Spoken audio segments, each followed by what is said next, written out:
Hey everyone, this is Joe Hall, and I wanted to make a quick video just to demonstrate something that I noticed today, that really illustrates a point that I've been trying to make with clients lately, and that is that a lot of the data that you see within the Search Console Performance Report needs to be taken with a grain of salt, or at the very least, needs to be understood completely before you apply the data inside the report.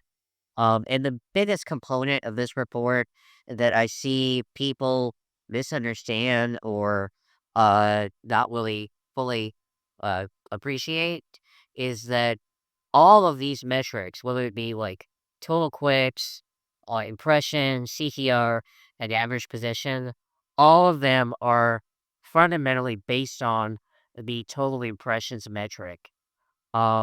And if you want to see a demonstration of that, well, I'll show you in a minute. But basically, what this means is that basically it a page is not getting impressions, or it a the query is not getting impressions, then these other metrics will not show up at all. Because Google essentially collects all these metrics of based on impressions. So they take the impressions, and every time there's an impression, they will record these metrics, and that's what shows up here in search results. So let me show you an example of that right now. What we're inside the performance report for my website, callanalysis.com, and as you can see a bunch of queries here. One of the queries that I'm mostly concerned about for my business is SEO audit consultant right down here. So if I click that, then it shows us this is the 7 day, last 7 days. You can see the average position is 15, zero clicks, zero click through rate. Impressions are a little under 200 for the last 7 days. So this is interesting, but it doesn't really give us the full picture, because we're not really sure how they came up with the average position completely just by basically looking at this view. However, we get a better idea of what's going on when we switch to a 24-hour view.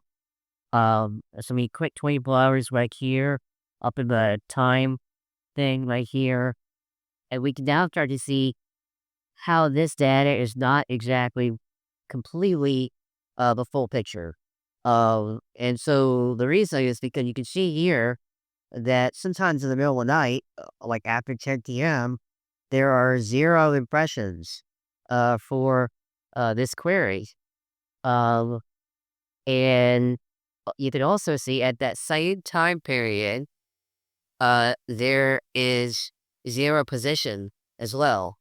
That doesn't mean that, you know, within Google's algorithm or to the rankings, that the page is not ranking anywhere.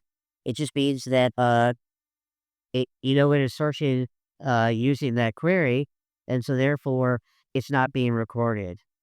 And this is a major difference between other rank tracking tools like SEMrush or Moz, because they actually go out and perform the query to get the positioning.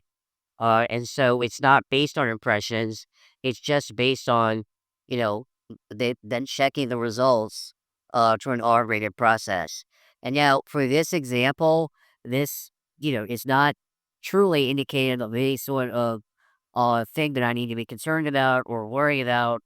But for other websites, especially websites that rely on seasonal traffic or seasonal search volume, it's important to understand that if your search volume for a term that you're looking at in here goes down because it's a different time in the season, any holiday related traffic or seasonal traffic, the queries will change. Like for example, on the lead up to the holidays, we see a lot of shopping related queries and a lot of product related queries.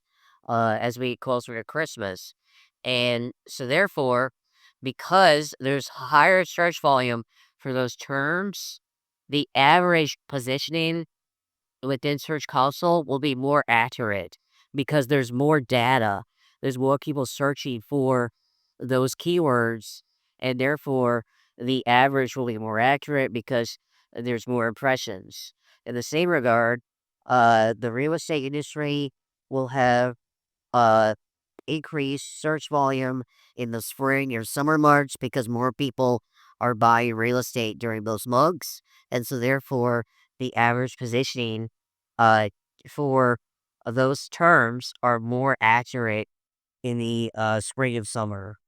Oh, so anyways, I just wanted to mention that because I don't think a lot of people, at least a lot of non SEO people, really consider the full scope of this report and how it can be sometimes misleading, especially if your search volumes and your total impressions are very low. Hope that helps. And if you guys have any questions or comments about what I'm saying here, please leave a comment down below the video. Thanks a lot. Bye.